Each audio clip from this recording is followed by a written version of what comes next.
प्रिय बहनों एवं भाइयों, आप सभी को मेरा हृदयपूर्ण प्रणाम। सोल्स कनेक्ट ऑडियो बुक्स में आप सबका हार्दिक स्वागत है। आज हम अपनी पुस्तक क्रोध से प्रेम की ओर का अंतिम अध्याय पढ़ना प्रारंभ करेंगे, जो है अध्याय 13, प्रेम को समझना, अंडरस्टैंडिंग लव, जिसे लिखा है श्री कमलेश डी पटेल जी ने। तो चलिए मिलकर इसे पढ़ना आरंभ करते हैं।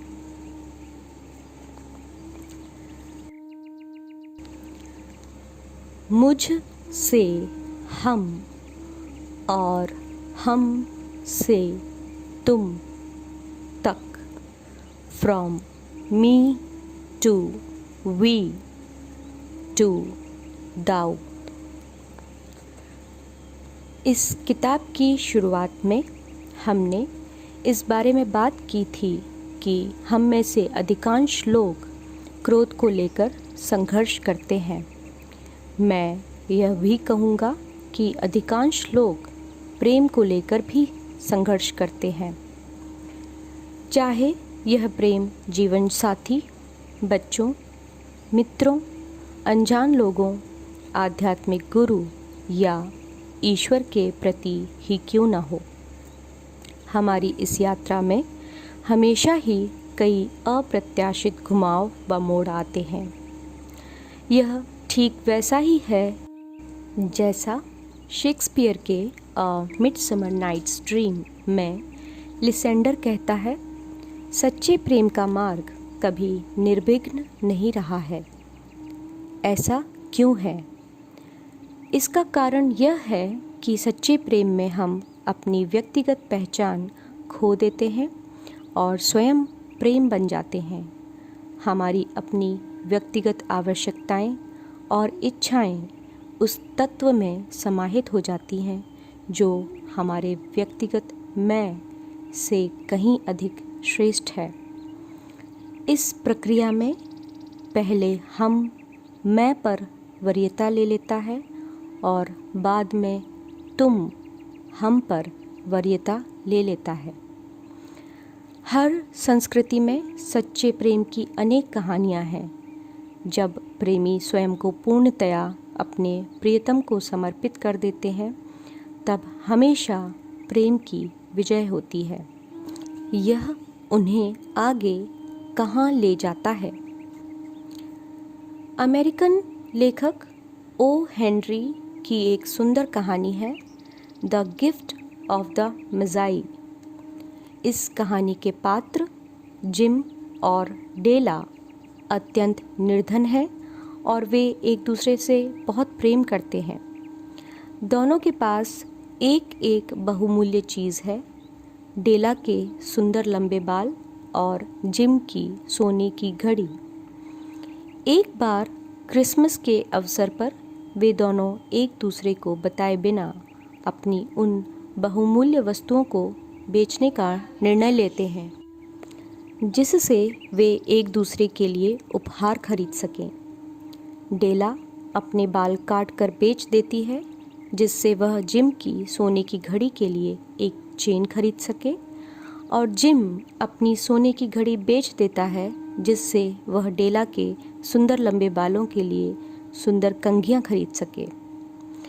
दोनों ही अपनी सबसे मूल्यवान वस्तुओं को बेच देते हैं, जिससे वे दूसरे के लिए उपहार खरीद सकें। जिम और डेला के लिए तुम ही सब कुछ था। एक दूसरी कहानी भी है जो भगवान श्री कृष्ण के सिर में दर्द होने के बारे में है। नारद मुनि श्री कृष्ण से पूछते हैं कि उनके सिर में हो रहे दर्द को कैसे ठीक किया जा सकता है। श्री कृष्ण कहते हैं, मेरे सच्चे भक्त के चरणों की धूल लेकर आओ। नारद किसी सच्चे भक्त को ढूंढने निकलते हैं, लेकिन श्री कृष्ण के अधिकांश भक्त उनकी बात को मानने से मना कर देते हैं। वे जानते हैं कि यदि उनके पैरों की धूल भगवान के ललाट पर लगेगी तो यह बहुत बड़ी ईश निंदा होगी और उन्हें नर्क में जाना पड़ेगा। कोई भी यह नहीं चाहता था कि उसके साथ ऐसा हो। अंत में नारद गोपियों के पास जाते हैं, जिन्होंने श्री कृष्ण के अनुरोध के बारे में पहले से ही सुन रखा था। नारद ने देखा कि वे श्री कृष्ण के सिर के दर्द को दूर करने के लिए पहले से ही अपने पैरों की धूल एकत्र कर रही थीं।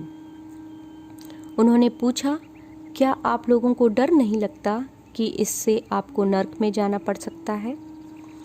गोपियों ने कहा, यदि हम अपने भगवान को एक क्षण के लिए भी आराम और सुख दे सकें तो इसके लिए हम हमेशा के लिए नरक में रहने के लिए तैयार हैं।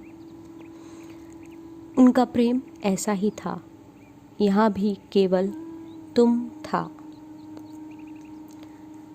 प्रेम क्या है? What is love?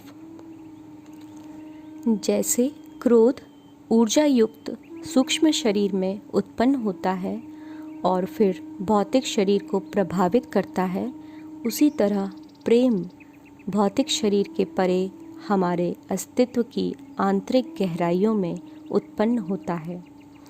जब हम एक प्रेम से भरे हृदय की बात करते हैं, तब हमारा आशय रक्त संचार करने वाले भौतिक हृदय से नहीं होता, बल्कि किसी अन्य वस्तु से होता है जो अधिक सूक्ष्म है। प्रेम संबंध जोड़ता है। प्रेम आत्मा का गुरुत्व है, खिंचाव का वह कमज़ोर बल जो प्रत्येक वस्तु को आपस में जोड़े रखता है। प्रेम जीवन के प्रति उत्साह का स्रोत है। प्रेम वह मार्ग है जिसके द्वारा हम किसी व्यक्ति या वस्तु के साथ एकात्म यानी ऑस्मोसिस स्थापित करते हैं। प्रेम हमें स्पंदनों के अनुरूप प्रतिध्वनित होने देता है। प्रेम हमें अपने प्रीतम की ओर ले जाता है। वास्तव में जीवन में हम जो कुछ भी करते हैं वह प्रेम के बिना नीरस और यंत्रवत होगा। यदि इसमें प्रेम भी सम्मिलित हो तो यह ऐसा होगा मानो हमारे पैरों में स्प्रिंग लग गई हो। हम कार्य में सुधार और कुशलता लाने का प्रयास करेंगे। W.S. गिलबर्ट के शब्दों में, यह प्रेम ही है जिससे संसार चल रहा है।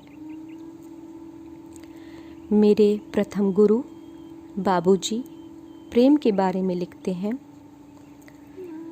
माँ के प्रेम के बारे में सभी जानते हैं, गुरु के प्रेम के बारे में कम लोग जानते हैं और ईश्वरीय प्रेम के बारे में और भी कम लोग जानते हैं। यह माँ के प्रेम से अलग नहीं है। माँ तब भी अपने बच्चे की सुरक्षा का ध्यान रखती है जब वह उसके साथ दुर्व्यवहार करता है या उसे दुख देता है। माँ हमेशा अपने बच्चे को प्रसन्न और आनंदित बनाए रखने के बारे में ही सोचती है। गुरु के साथ भी ऐसा ही होता है, जो वास्तव में आध्यात्मिक माँ हैं और ईश्वर पिता हैं। गुरु सदा यही चाहते हैं कि उसकी आध्यात्मिक संतान अधिक से अधिक प्रगति करे। आध्यात्मिक माँ अपनी संतान की इतनी अधिक देखभाल करती है कि अंततः यह ईश्वर को संतान का पालन पोषण करने के लिए प्रवृत्त कर देती है।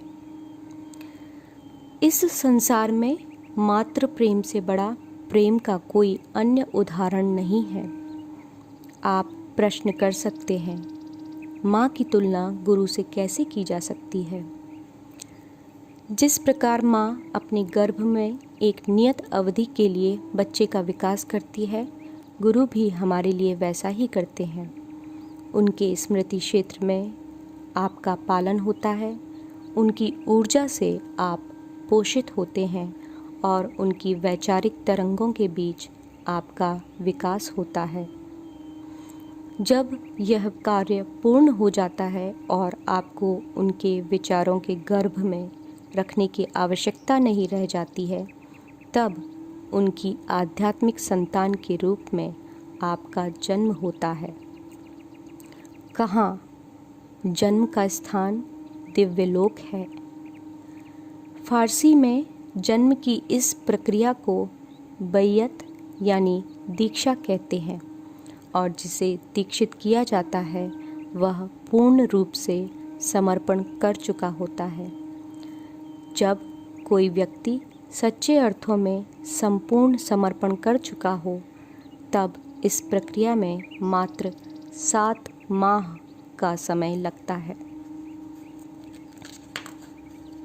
जब मैं हार्टफुलनेस अभ्यास प्रारंभ करने के 1 वर्ष बाद सन 1977 में पहली बार बाबूजी से मिला तो उनकी अत्यधिक सादगी ने मुझे अचंभित कर दिया। उन्हें देखकर मुझे आश्चर्य होता था कि किसी व्यक्ति में इतनी पवित्रता और सादगी कैसे हो सकती है। उनकी पूरी संरचना से प्रेम प्रसारित होता था। उनसे हर समय आने वाली प्राणाहुति के बहाव को मैं महसूस कर सकता था, यहाँ तक कि जब वे शांत होते थे, जैसा कि वे अधिकांश समय रहते थे, तब भी हमेशा एक आंतरिक समन्वय बना रहता था। मुझे अपने अंदर हमेशा ही उनकी उपस्थिति महसूस होती थी। अधिक प्रेममय कैसे बने? How to become more loving. जब हम अपने सूक्ष्म शरीर यानी हृदय मनस के ऊर्जा क्षेत्र को शुद्ध करते हैं तब अधिक प्रेममय बन जाते हैं। इस प्रक्रिया के द्वारा हम अपने विचारों को नियमित करना, अपनी पूर्व संचित भावनाओं और अपने भय पर कार्य करना, अपनी इच्छाओं और भावनात्मक प्रतिक्रियाओं से बाहर आना, अपनी निर्णय लेने की क्षमता, हृदय की उदारता व आंतरिक शक्ति को बढ़ाना और अपनी प्रेम करने की क्षमता को विकसित करना सीखते हैं। यह ध्यान, सफाई और प्रार्थना के अभ्यास द्वारा ही हो पाता है। ये अभ्यास प्रेम के गुरुत्व को संबल प्रदान करते हैं, जिससे हम अपने अस्तित्व के मूल कारण यानी हमारी आत्मा के साथ समन्वय बनाए रखते हुए अपने अस्तित्व के केंद्र के चारों ओर परिक्रमा करते रहें। इस समन्वय में हमारी संरचना के प्रत्येक कण से प्रेम स्वाभाविक रूप से प्रसारित होता है और इसमें मैं की कोई आवश्यकता नहीं रह जाती है। सच्चे प्रेम में मैं नहीं होता। जब पानी की एक बूंद समुद्र में मिल जाती है तब क्या बूंद अपने बारे में बात करने के लिए शेष रह जाती है? उसे अपनी पहचान की आवश्यकता ही नहीं रह जाती। हार्टफुलनेस हृदय और प्रेम पर केंद्रित है।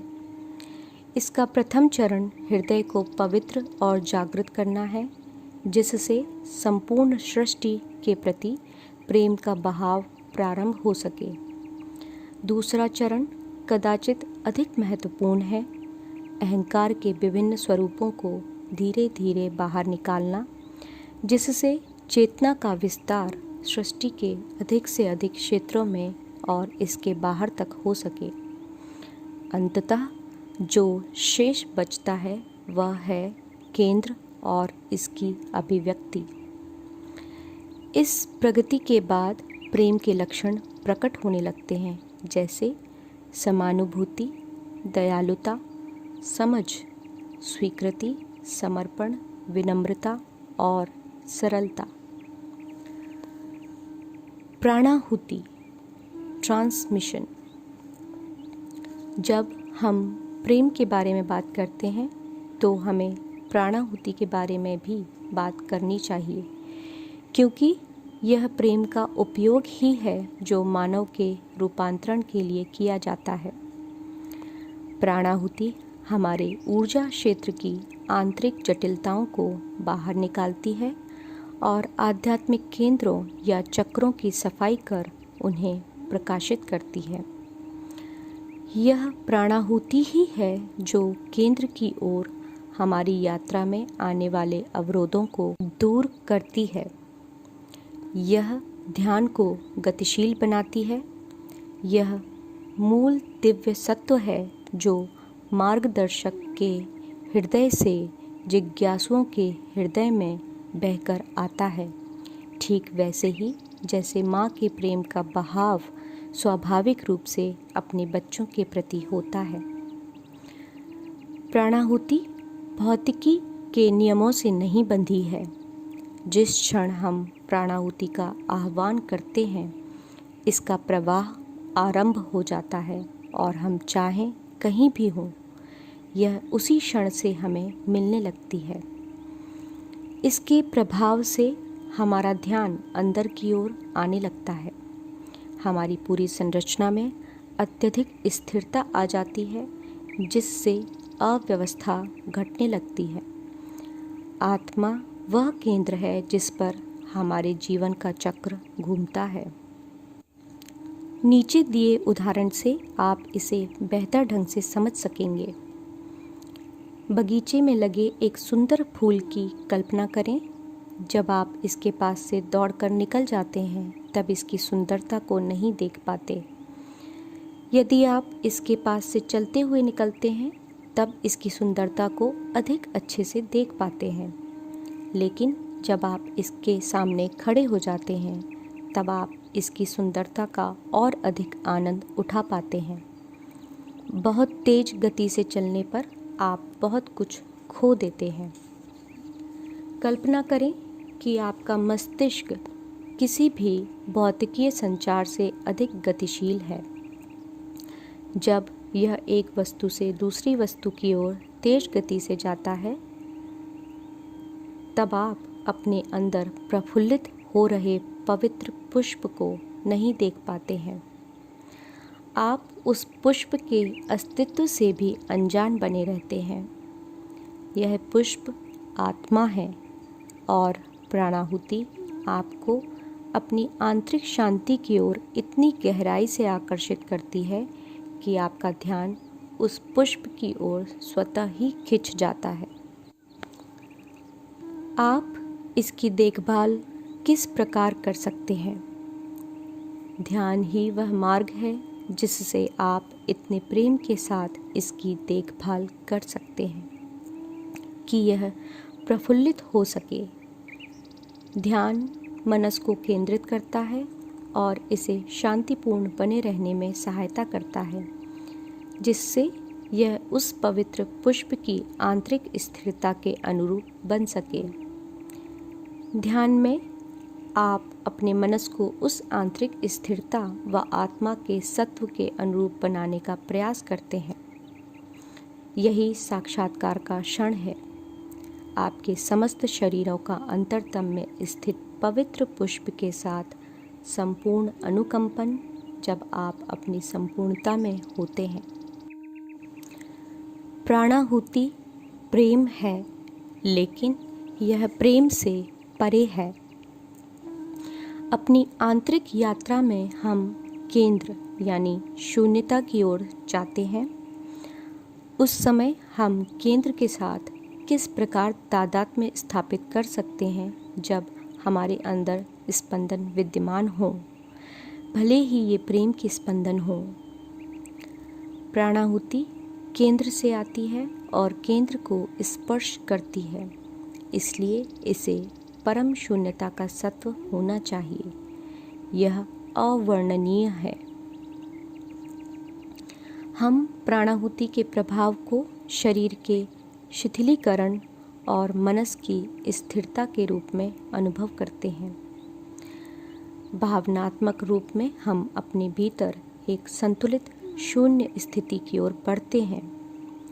सब कुछ शांत हो जाता है और सभी स्पंदन रुक जाते हैं। हम वर्तमान में जैसे भी हों, उस स्थिति से एक विशुद्ध फलक की ओर विकसित होते हैं। प्राणाहुति इस रूपांतरण की प्रक्रिया का मूल आधार है। हम कह सकते हैं कि प्राणाहुति जीवनदायिनी है। जब हमारे अंदर पहले से ही प्राण शक्ति या आत्मा विद्यमान है तो हमें इसकी आवश्यकता ही क्यों पड़ती है? क्या जीवन के लिए आत्मा पर्याप्त नहीं है? ग्रीष्म ऋतु के तपते महीनों में पेड़ों की कल्पना करें जब शाखाओं पर पत्ते मुरझा रहे होते हैं। उनकी प्राण शक्ति बोझिल हो चुकी होती है। हालांकि जीवित रहने के लिए जड़ों को जो कुछ नमी या पोषण मिलता है वे उसे सोखते रहते हैं। जब पहली बारिश होती है तब पेड़ पुनः ताजगी और जीवंतता से भर जाते हैं। इस प्रकार जब हमें पहली बार प्राणाहुति मिलती है तब हमारे अस्तित्व में एक नई ताजगी आ जाती है। हम इसे प्राप्त करते हैं और दूसरों के साथ अनजाने ही साझा भी करते हैं, क्योंकि हमारा हृदय इसके सत्व से भरा हुआ होता है। प्राणाहुति मिलने पर हम इस प्रेम को सबके साथ साझा करते हैं और इसे सभी में बांटते हैं। प्राणाहुति के साथ किया गया ध्यान किसी छड़ी या बैसाखी की भांति चेतना के दूसरे आयामों में विस्तार को सहायता प्रदान करता है। यह हमें एक स्तर से उठकर दूसरे स्तर तक पहुंचने में, चेतना के उच्चतम स्तर तक उड़ान भरने में और मनस को अवचेतना की गहराइयों तक गोता लगाने में सहायता प्रदान करता है। इस विस्तार की कोई सीमा नहीं है। जब चेतना प्रेम के साथ विस्तारित होती है तब ब्रह्मांड भी कम पड़ जाता है। जब हम प्रतिदिन प्रातः ध्यान में मिलने वाली ध्यानमय अवस्था को आत्मसात करना सीख लेते हैं तो यह गहरी होकर सतत स्मरण में बदल जाती है और हमारी चेतना का केंद्र से संपर्क स्थापित हो जाता है। समय के साथ यह संबंध प्रेम के रूप में विकसित होता है। हार्टफुलनेस केवल प्रेम के बारे में ही है। यह स्वयं और ईश्वर के बीच एक प्रेम कहानी है जिसका प्रारंभ ध्यान के साधारण अभ्यास के साथ होता है। ध्यान सतत स्मरण की जननी है और सतत स्मरण प्रेम की। जब हम अपना जीवन प्रेम के साथ जीते हैं तब सब कुछ स्वाभाविक हो जाता है। हम मानसिक और भावनात्मक उलझनों के भंवर जाल में नहीं फंसते तथा अंदर से संतुलित व शांत बने रहते हैं। ऐसा नहीं है कि ध्यान हमें सब कुछ प्रदान करता है। ध्यान तो आंतरिक दशा का निर्माण करता है और यह दशा ही हम में बदलाव लाती है। हमारा आंतरिक वातावरण बदलता है, विश्वास जागृत होता है और स्वीकृति की भावना आती है। स्वीकृति से समर्पण एवं प्रेम आता है और हम स्वयं को एकात्म यानी ऑस्मोसिस में लीन कर देते हैं। इस अध्याय को हम यहाँ विराम दे रहे हैं। इसे अगले सत्र में आगे पढ़ेंगे। हमारे साथ बने रहने के लिए आप सभी का हृदयपूर्वक धन्यवाद एवं आभार। शीघ्र ही मिलते हैं। कृपया इस चैनल को सब्सक्राइब करें, लाइक करें, शेयर करें, कमेंट करें और नई नोटिफिकेशन के लिए बेल आइकन को प्रेस करें। आप सबका बहुत बहुत धन्यवाद।